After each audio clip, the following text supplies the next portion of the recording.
No, I've never been good at knowing the difference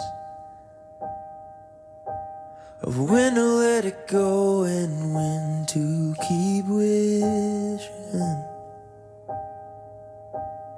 Hope so high and it left me crying.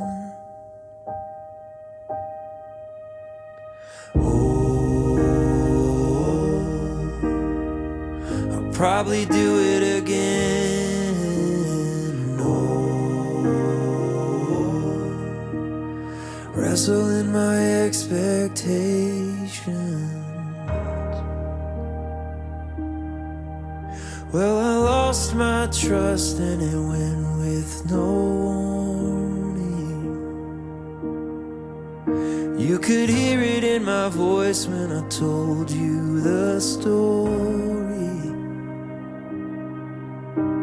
I said I'm alright, but you know